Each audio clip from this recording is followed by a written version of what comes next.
Welcome sa aking munting channel pero huwag ka magpaloko sa munting na yan. Dito pinapabukas ko ang mga sikreto na ayaw ipaalam ng iba. Mind games, diskarte at mga taktika na pwedeng magpabago ng pananaw mo sa buhay. Ako ang tropa mo na walang sinasanto pagdating sa katotohanan. Kaya kung handa ka na, ilock ang pinto, ilagay ang earphones at sumama ka sa laro ko. Let's begin!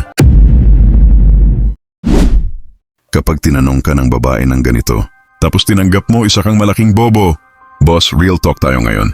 Marami pa ring lalaki ang bumabagsak sa isang simpleng tanong ng babae. Isang tanong lang, boss. At kapag sinagot mo ng mali, tapos ka na. Wala na ang respeto, wala na ang attraction. Ang masakit, karamihan ng lalaki, ngumingiti lang tinatanggap, akala nila cool. Pero sa totoo lang, isa yung malaking kabubuhan. Sa video na ito ituturo ko sa iyo kung bakit nangyayari ito. Anong tanong na yon? Paano ka sasagot para hindi ka magmukhang walang halaga? At bakit ito sobrang mahalaga kung gusto mong magkaroon ng respeto ang babae? Part number 1. Ano ang tanong na ito? Ano yung madalas na tanong na sumisira sa mga lalaki? Pwede ba kitang gawing kaibigan? O kaya mas sweet, best friend na lang tayo ha? Kapag tinanggap mo ito, game over na. Kasi ibig sabihin pumayag ka sa kondisyon niya. Pinayagan mong alisin ang sarili mong value. At hindi lang ito tungkol sa friend zone. Ito ay tungkol sa psychology ng power at respeto. Katotohanan.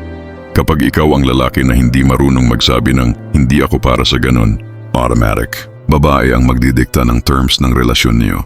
At alam mo ba, boss? Kapag wala kang boundaries, hindi ka kailanman igagalang. Part number 2. Bakit malaking mali ang pagtanggap? Kapag sinabi mong, okay lang kahit friends lang tayo. Para kang nagsabing, walang halaga ang standards mo. Sige, kahit anong tira, tatanggapin mo. Sa psychology, scarcity creates value. Kung ikaw ay willing sa kahit ano, ang iisipin ng babae, hindi siya valuable. Ang babae gusto ng lalaki na may prinsipyo, hindi yung sumusunod lang sa kanya. Halimbawa, may tropa ka, nag-confess siya sa babae.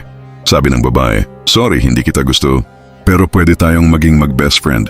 Ang sagot ng tropa mo, oo naman. After 2 months, guess what? Yung tropa mo, ginawa na siyang emotional trash can.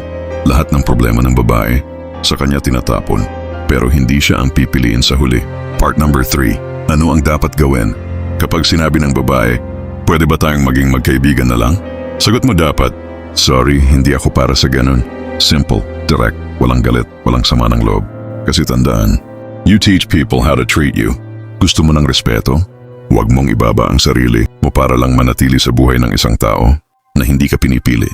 Ang tunay na alpha, kayang maglakad palayo kapag hindi siya pinapahalagahan. Part number 4. Bakit ito sobrang mahalaga? Una, psychology of self-worth.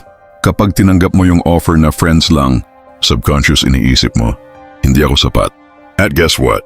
Lahat ng kilos mo magre-reflect sa ganun. Pangalawa, scarcity respect. Kung hindi ka nagpapagamit, iisipin ng babae, hindi siya desperado. Ibig sabihin may value siya. Pangatlo, power game. Relationships are power dynamics. Kung pumayag ka sa terms niya, wala ka ng leverage. And sa buhay ang taong walang leverage, sunod-sunuran lang. Boss, tandaan mo ito. Kung hindi ka marunong magsabi ng hindi, lagi kang magiging option, hindi priority. Hindi mo kailangan maging suplado. Hindi mo kailangan magalit. Ang kailangan mo ay boundaries. Dahil sa mundong ito, kapag wala kang paninindigan, ikaw ang tatapakan. At kung nagustuhan mo ito at gusto mo pang matutunan ang mga sikreto, ang psychology at diskarte sa buhay, mag-subscribe ka na. Dahil dito, ginagawa nating alpha ang mahina at ginagawang king ang ordinaryo. Hanggang sa muli, salamat.